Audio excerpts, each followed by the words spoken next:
जय जगन्नाथ। एबे एबे तो रथयात्रा एवं बाहुड़ा यात्रा जाइछि, तेणु आज हूँ सुनावेश। ठाकुरंकर सुनावेश देखिबार बहुत इच्छा थिला, तेणु आम डेरी नक पहुँची जाइथिलु हैदराबाद बोलाराम ठारे स्थित श्री जगन्नाथंकर मंदिर। मंदिर रे बेसी गहली तो नथिला, तेणु आम डेरी नक गोड़ हाथ धोई सीधा लाइन लगे देइथिलु ठाकुरंकर सुनावेशर दर्शन करने। दर्शन कर सारा पर मन में बहुत आनंद लगिला एवं शांति अनुभव है एवं बहुत ही भल लगिला। ये देखते ठाकुरंकर प्रतिमूर्ति कराई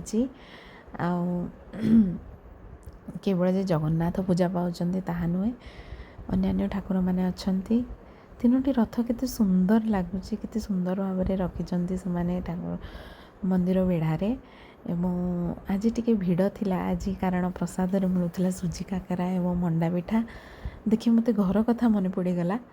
तेबे भाग्य थिले सुजोग मिले आमे आसीथिलु, दर्शन कलु, बहुत ही भल लगिला। ठाकुरंकर एठी मंदिर बेढ़ा आमे 2 वर्ष तले जमते आसीथिलु, एबे बहुत चेंज हो जाइछि, बहुत सुंदर भाव में गढ़ाई जाइछि और एबे भी कंस्ट्रक्शन चली आहुरी मंदिरटाको सुंदर करने। पुरी जगन्नाथंकर एटा गोटे रेप्लिका बोली कहि परिबे। देखंतु एठी जेमति कहउथिली अन्यान्य देवादेवी माने मध्य पूजा पाती, नवग्रह पूजा पाती, राम लक्ष्मण सीता देवींको मंदिर भी अच्छी। आउ काम एबे भी चली, बहुत जल्दी बोधे पूरण हम बोली आशा करा जाउछि। तेबे सब बेले ठाकुरंकर दर्शन कले मंदिर को आसले बहुत ही बढ़िया लगे। आमे भी सेमती किछि सुंदर अनुभूति नहीं कि जाउछु।